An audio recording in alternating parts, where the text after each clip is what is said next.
me shen come say ye ka seat na eye parliament seat na NDC for befa anayesa mo betua cross check me ka so mo pekura mo monye campaign na seat ni no afa na sani me hu ade na ma me se NPP for an yesterday no ma to nyo ma ya one we are no matter opposition ache yes tina medical ka cho mo say it is not time for say hand betue hwe Dr. Bawumia bestani obetumi o ye president obetumi abu o man no honorable Cant Agyapong o ye president obetumi abu o man no okay ba wo be ya da be ya president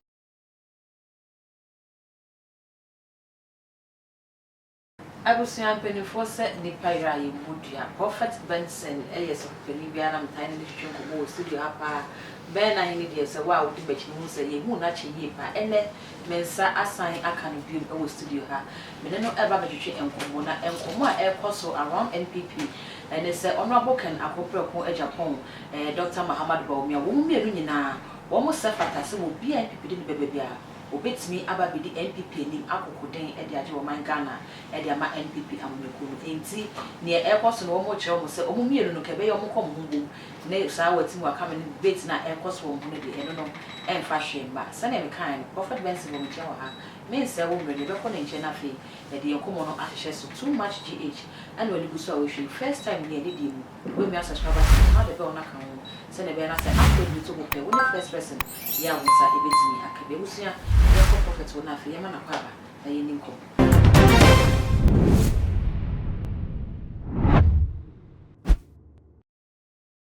Prophet Moakaba. Major also, me back on what to say. Namia do now say. Namia don't Namias. You won't swatch it. No crepa. Eja, I to quite a by Namia be a bit was okay. Edenamias. Odifo before election na yet I didn't come. Yeah. But after election you won't watch it. Ye fe few send about one call ye you could go come NPP afa NDC couldn't be NBB na ye do boni na to fa na fe. That was a few. Oh me da wase me da wa hwefo so ase. Na de tie ne say election de bibia koye. Na sene NDC for wini ye no. Otum say purchase kakra problems getting kitibia. Na wo say MPP for no solve a man solve no and na abom masa no and na e dey twa mo mama o mo say si form no what you say aha na election ni bedu ho no na obehwa na o man no ayeden na sikasam no enkoye na sa problem no na omoka na ase abamufo no information eni akire for example na woto asase asase bo course last year and asase na 2 billion 5 billion and no clear say wona na nam baby anu ha ya o ba na it is first and bibia e should too I think say consolo dodo ana timamufo ne comprendre ni nyina no na ase abamufo ni ntie na nyoma ka kura no ka ni ato no be 500 no na ko be ebia 15 what you say enti na ase potholes na adoso e ba ne sa ya be punish okay na just ne working no MPP abana elusi ye no e punishment a Ghana for the ma wo nsem bi omo ye ya Ghana for ka se omo mpe ho odefo ka wo mo hye nkom de ma NPP for no yi na ekoba say to abana wie na fe endis na kokodi mo nkuli dodo na e ka se defo na mo hye nkom de ma NPP no ase ne eyesika bi na mo hwehwe ase mo de maten ka na hye nkom na mum na realities on the ground say ne wo ka ne say no obebisa say ende say ne wo kan time na mo hye nkom no na sa ne mo ni nyina wo mo ahu anu anka na ye de na mo kata no so de hye nkom say NPP for na efe yeah but as say we the nkom sha bem mo wo me videos ni nyina number 1 majority of the sick NDC ebefa number 2 me can say nya me ka kire me say me ntuka enante constituency nyasa ama me kone na constituency bi do wa na ya point di obewini di obeti be ka ofidie so say nyame yi ni nyina akyere no enti se mpanifo tie bi a eye NPP fo mo ntwi meme na memfa de nyame aka kyere me no engu fom ne enya kwankyere sa na meka ni na pani bi ama okay na sabe ewi asenso yesi wonsa demu a yenye den yeni nyawo na enkwancha de efenso a yede sika ene de enti na ase akyekyere me nsa gomachi okay mintumi nya hwe what you say na me de megidi se senka empani twi bani ene hunhuma ekuta me no spirit a nyame boafo spirit no me spirit nyame boafo okay enka enkosa enka enkosa wo mama ni ntina ko ni akoyi o mama na ka ho because unu obi ko what you say physically wo form nyame ayi a kire no na o Ghana ha won wala hia ya to a seat ni pi beko ba bia enipa ni wini obe wini enti na nyame bo mo kokose se ni seat ni kwa ha no wo se mo di nyoma ye den egukwen na sabe ba bia mo paso mo kwa ha mo do mo kowe what you say aha na da bia me ka se ye di fo ye ewu se nyame soma na wo de nkom hye to ho a enye wa aw pese sansam na waka no ye ho adwuma odifo bi o ye odifo no so onim se nkom hye we se na ma hye no waka se nyame na asom se me nka ne sei na mu nipa ne ba metumi ayade amadane na nipa na ama emfa me ho bi enye me responsibility say me amayade ye mai de maka na bam. And my responsibility. My responsibility is to tell you what is before, what is coming to pass. Adia babisi. What he has said. Me carry my but say nipa na approach you say, Papa waka say, and ye say ya. What he has said. And no amount responsibility. Wa mo adwuma. And he said, "Adwuma no na wo ye na se bibi ansi dia." Na say, what di nipa ni nwambo. Ba me obi ama say yensesa nwoma ke yensesa nwoma en media mi gina so say ke besesa nwoma odifo obi ama ya so abanawi NPP akọ opposition fi say wo ko opposition no ye ti ye di free flag bearer Dr. Muhammad Bawumia ne hono ye after so be ko siri defeat ni wie no Ken nipa bia wo keka ne ho ye pa NPP party inti yansam ne koso chese ne ase wo mo pese wo mo di Bawumia sinchen no mo kofa Ken de ne ba because Bawumia ko ye no mo koton no ya anto no inti say Ken any hope wo hwe party akọ opposition say NPP a wo hwe ankom de ma wo ne wo mo yesisi ebeboa wo for 2028 me do as mebra ye ten say party no sisi asat now no e wo major problem sisi I was a party in the tenacity. And this is not time for so one minute say you obey deep party in any. Omo yes I want sabesi form. Sabre so almost more been say on our Kennedy ebefa. And answer Dr. Bawumia be sabe take in a flag bearership na. Omo sabesi form. This is the time I was almost problems sir. A what party no problems ben na what party no more was almost solve. What I say, your party no one in Shishay, or more time on the Kotuaba. Before say Omu Kotuaba, no divisions P, I then Abba party, near Missa say. After election, or more to me, my division there by any answer come together. So when you say you money there, they have to do it. And you can some money check rare. And pennyphobia or party no more do my number one. President Kufuor do my send you the peace about party no give. Number 2, President Kufuor ewo Dubai so be making sure say peace about party no dim. Number 3, Dr. Muhammad Bawumia ewo Dubai send you the peace about party no dim. Number 4, Honorable Agyapong ewo Dubai send you also the peace about party no dim. Na nipa bia abufu bi and nipa bi anto aba NPP fo bi anto aba. Hwe so no bi e kontokwa wo hwe week weak side no weakness no na wagina so na wade akon ayeden etia hwe we free SHS ya na ekoso ya na go for ka say problem say wo and quickly na go so almost solve o ma tie and did yan go for capture o mo say bibi besi free SHS no enya no kwa na e wo say ejira amaga na hoto no o ma ni bibi amfa number 3 say number 2 say me kai say enwoma bo kokko so na oto ade ne wo kira na okoto as the same ade na price na ye den obi amfa ho abusia so to kwa kakra na so okọ amanonia ade bi price no etumi dawa for so many ya trouble sad da ho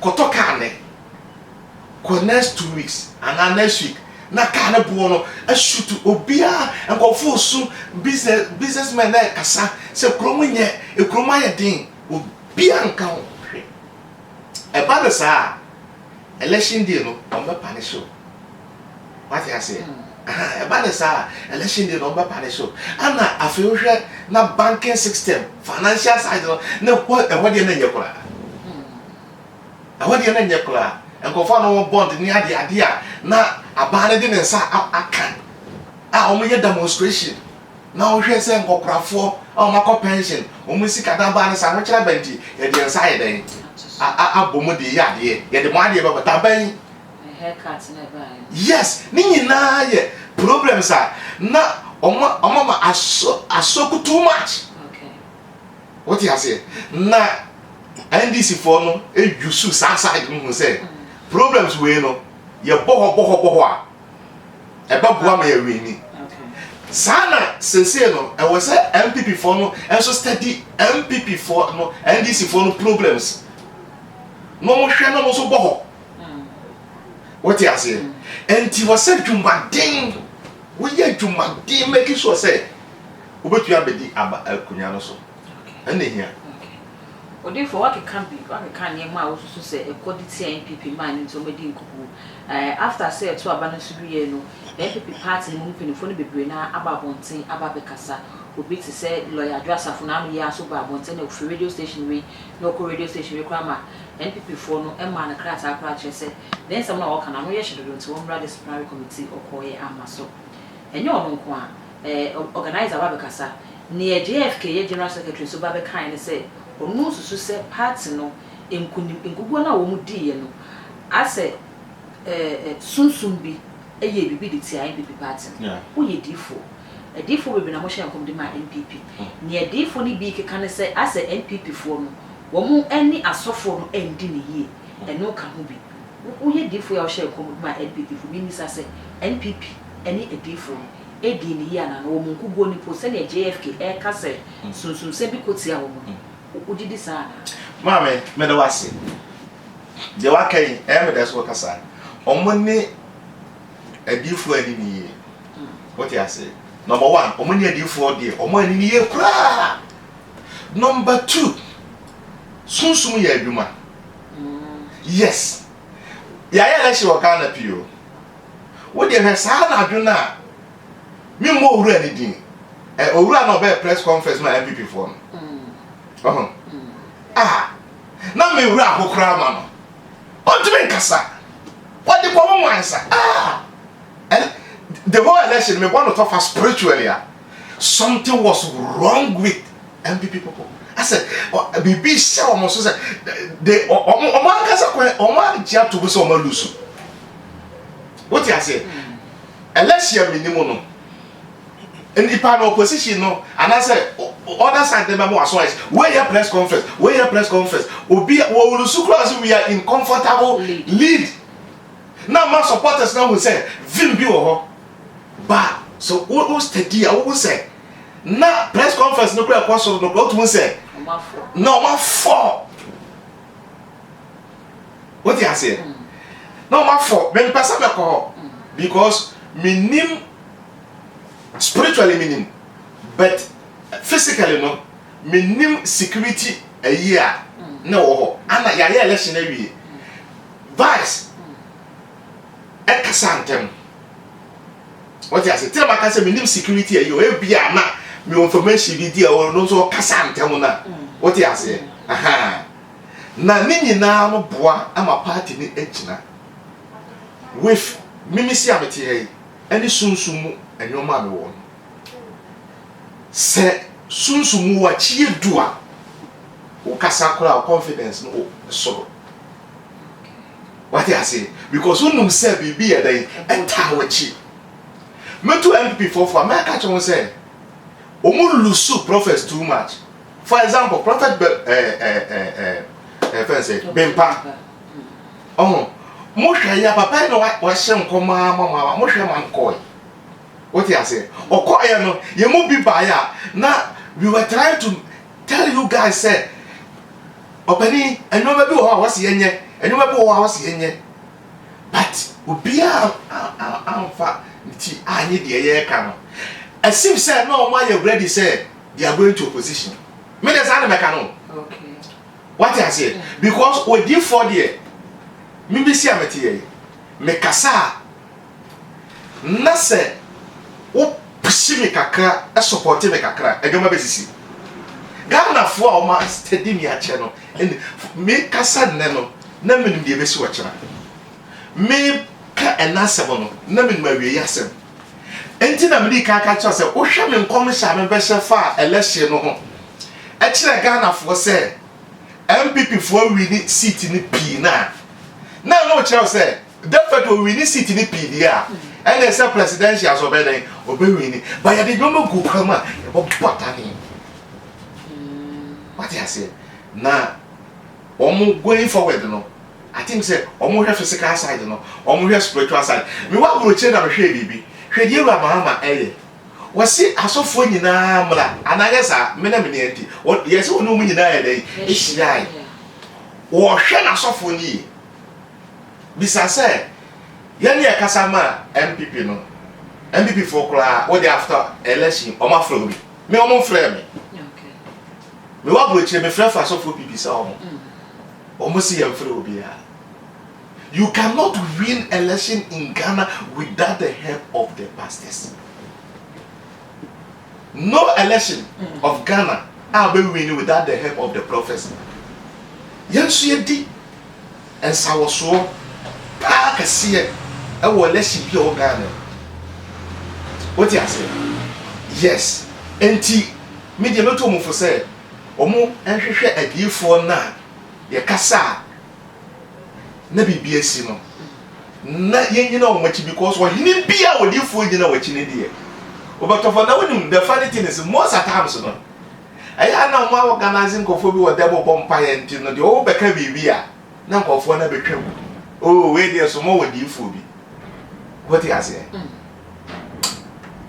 makoso a ensamo ma ensamo di fo e ban sam no so na wo kasa wo kire se a election ekoso no na press conference ahodo na ekoso wo hwe NPP side na se bibi hye wo mo so sunsumu afi so Dr. Mahamadu Bawumia ase obeji tumu ntem dodo impenifo se nsu ofa masai enti wo kwa akensi wo hwe se ne akensi ne ikono wo hwe aba na eba no ono akasa ye politician kekesi ne hu se bibia ekwedi ehu hia se metwe ne tetenti ye nim se ne abato hu sensem so te wo china ku na Agyapong na edindi aba beto so se ne me nkodi ntum se medin kugu na di Kenya no enka do ye no kanu anu no ba ma menche wade ye kwa akon na ye kono wo na ye leader what you say ye wo MPs pia o master ne wo wachi de me what you say sa ta no ye mo bo wo di ni nwie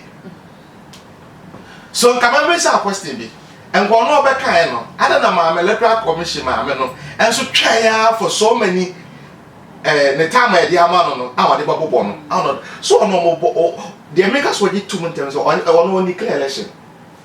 On no can see nibi. What you say? And it was already to send me MPs no obia any the area. What you say? Aha, me MPs obia any the area. Because once on what dear tumuno MPP or share beer or don't so oh you know. Na bambu supporters are everybody na abambu. They make what I say. What am I show? Okay. Because when you declare say we lose, I wa bra MPs ni pi, baby pi ni am boy, baby pi ni am boy.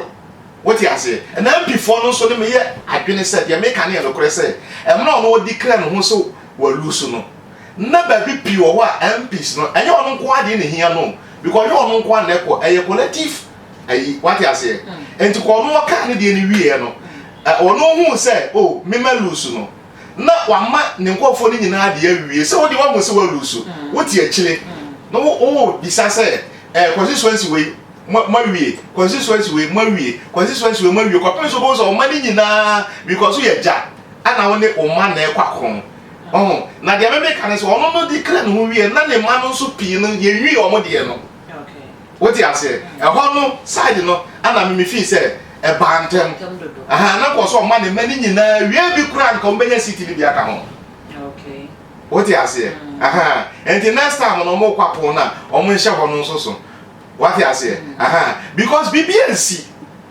so be ya machine come say ayi kakra beba but adobro bebe e ba na ukwa bisa me say eh osofo na de okay ana me catch so enye hu sa because ade bi election bi ara sa na eba what you say enti me de me feel say ono be kan ntem na be ma ni MP na no mo stand na nsu pi na ho be ko form kakra enti next time na obodo kakra amaye yeah sani ye hye nkomu ya se wodi kan wo bo ne mebi so a na wo so se Ghana fo kasa fam ba ko e11 ba ko betting tax ene income tax ahodo na egu o manfo so na wo mo kasa wo mo esu Bawumia de ye campaign se oba sa betting tax ni ade be ye fi Ghana fo kwa che se ne ka won kire bibi se si abra wo mo te so wo mantimi eni enom de lose election and this is really power oba ye mahama so de ye campaign so be ye fi wa ampania pa where you dear free ho osusu say second coming of JDM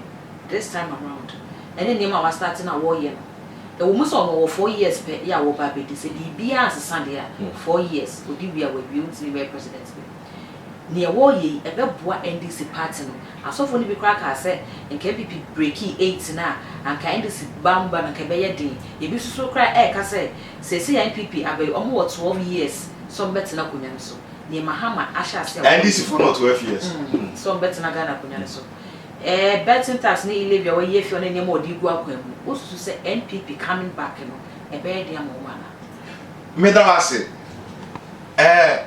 mahama e boduma okay what you say because sa betting na omode to so no and na ma youth no bufu yo moto abeti NPP for because say youth no bet no said you mu gusweni obie twa bet bi na wo twa ono agasa number 1 onye dwuma na okodi power pa na onya sika kakla na okotwa bet na obedia onso say me saje enu bi nso asa frem what you say eno de youth no bufu pa enti dia mahama aye na wa ye free ho no was score mass was called mask kasia enti dia was a dwuma tina bi kan ka se nyamra e was MPP for ha na ebet na kunya no so edwuma was o mutina edem no wo ye ne se e fa he na mahama o getting wrong na mo hama ho because don't forget that mahama we senior politician in Ghana. The attorney mean why president akwasa ba. What you say? And said you pray cause here I saw for you or gather away. O ma MPP before and here I saw for nyina be come Mahama side. Number 1. Number 2. O ma here problems are e wo system no nyina Mahama be so. E ba na sa ne kromo ye da. I'm for person to man this. What you say? Enti e krono so betra so a e ya o weak points. What you say?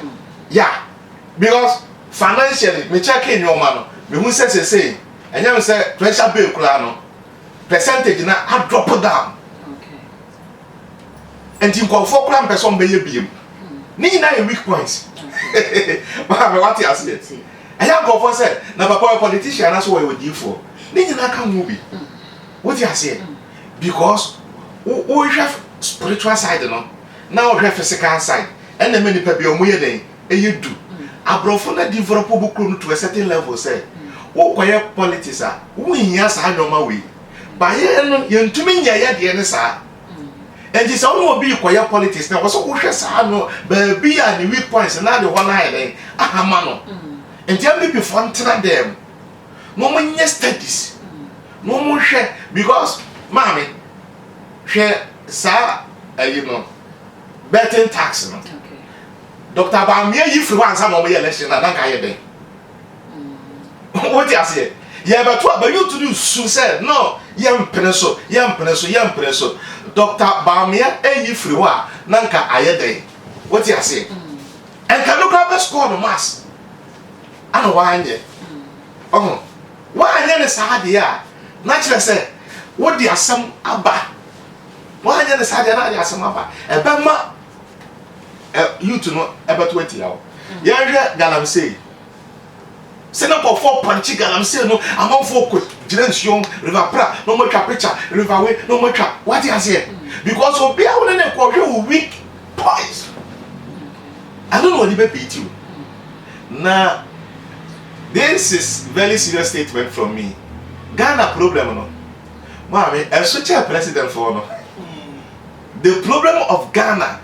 So to kwa kakra kwa manone uko USA uko UK uko Germany uko Italy money ade ade man ubo mu say Ghana how na so Ghana no so your president odi agora ti no your president abo mu so witi wa fodwene no wo how no so pressure the doors enu ti na president be hu ya say nipa bobo mpaye aye den ade amount so person stand election e wo Ghana ha wo hia wodi fo enti media de make can say president Mahama yeduma wo hwehwe ba bia week ayini nyina wo so wo wo tuni agada adifo ene omo ye adwuma na de make an say NPP for so betumi ayi bibi ye wadifo pi okrom ana no Elijah kwa mo ye odifo no wo ka che Nyankopon say na ye kum wadifo nyina ne Nyankopon say what are you talking about my difo ntumi nsada me your virgin professor me do my den asie enti at a point in time bi ano wadifo bi pump up.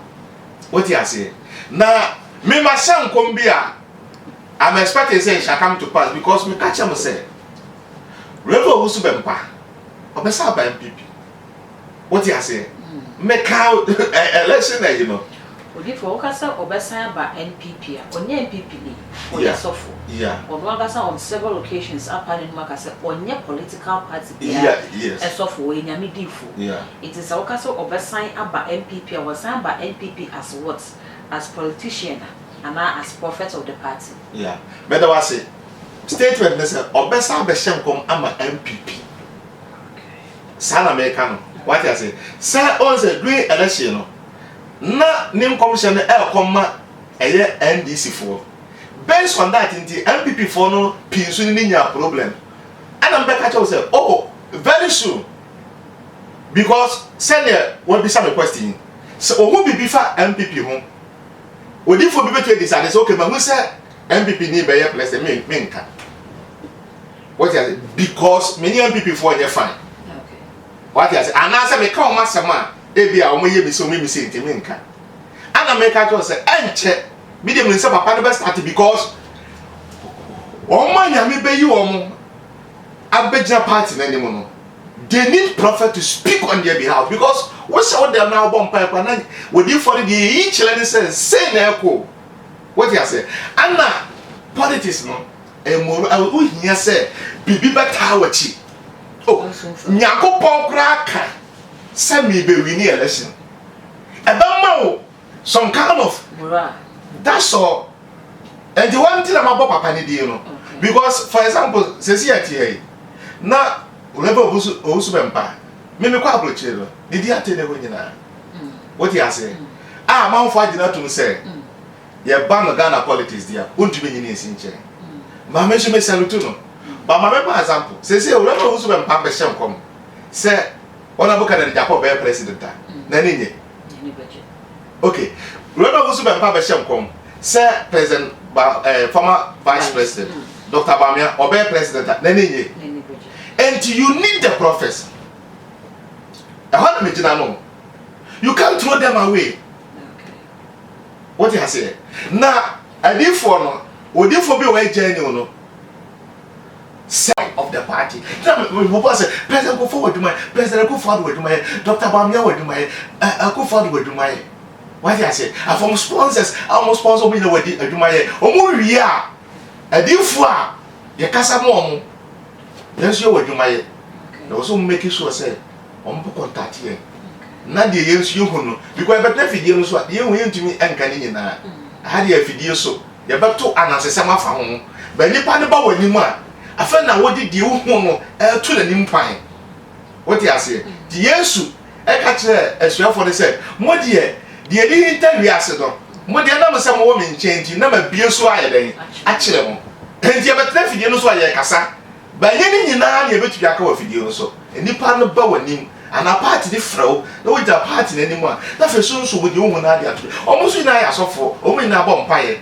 enti o ka bibi na se enkoya they will know, they will tell you so well our from what you say but okay no mo sampa odifo na kasa no sanity odifo se dem kan sha say hu watch enti no ye no di nkomo we ni so nkomo na chakakra nyame boafo fa ye wura so kakra ye se na nyame boafo eni ya boafo nyame ye spirit am dey aduma me dey aduma ga na che GTV Adum TV all over the TV stations what you say na boafo nyame me use ye a present for Peter mo sa flame ma me nya akwanya no mo hia e se special sumade ne ka sumade a na ni pepinti ase sumade ne se obi yale na obewu na otumi aye sumade ma na ni wo na firi ho na wanya nkwa obi pawo na wanya bi na waye sumade ma na otumi awo what you say obi awo ha obi mu na oyi na firi me wi ase ye mi no ye wo esum ene wo han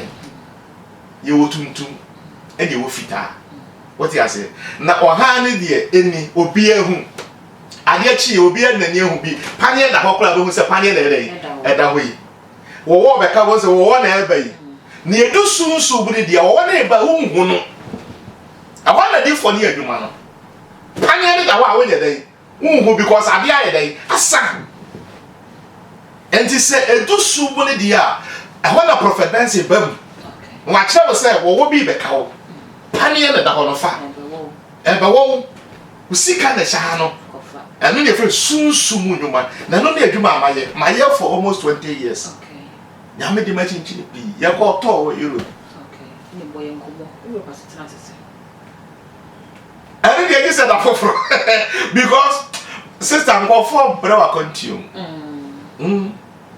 go for bre sene ya ne kansa ya brocha brabo na na fom no di for sanity na ya na da no mo dada e o no kre se we ni pipesa abroche no yanko with that people mama together for obakwa abroche wo so ye people ansa no wako what you say na go for pinyo ba mama cho secret bi o kwa je visa ani e ma o me ban say 1 month 1 month na bro ni de ma o no se ugo wuram onya orio because wo people say obedi 1 month wo pa ucha 3 weeks a frikronum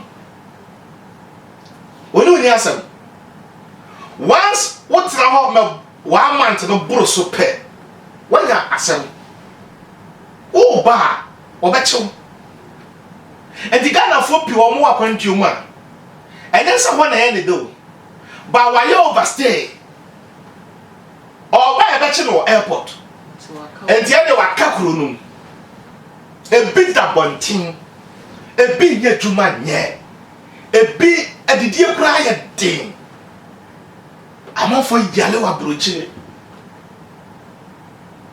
amafo bre oba wa brochire abompa ye ma no se me pa na wonu afanity once we do abrochire na bushia na started day abushia no mo ha nyina akwasi wo fa yale da hospital fasika bra we ono nso ofa ne so be ka to se bia ofa me ba ye nyere amunye what you say ani ye one ana broni no nso be mo sika be make sure say why you adwuma no and you deserve the money broni fa ne sika makwa omo no me adwuma 10 hours no e bia okate ne kuta obedi 8 hours ebeye now the 2 hours na be 10 what I say now most of the people no only people want to me kwanye duma no ma kwaji obi people no mo de kwaye adwuma why adwuma na wie na aboso nya so no ye betua wo ka akobu nipa na account mu se beye na wo nua Ghana ni ne beyi wusika ma wo no me si me kotu bi awo train station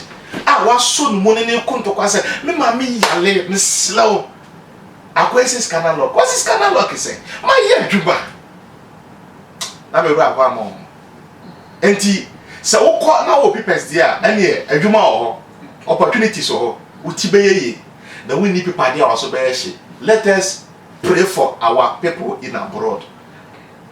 What for final words? My final words ne say Prophet Benson nyame afa me so aye adwuma pi na me to no me nwie mbekọ France, Italy, Germany, Holland, Spain.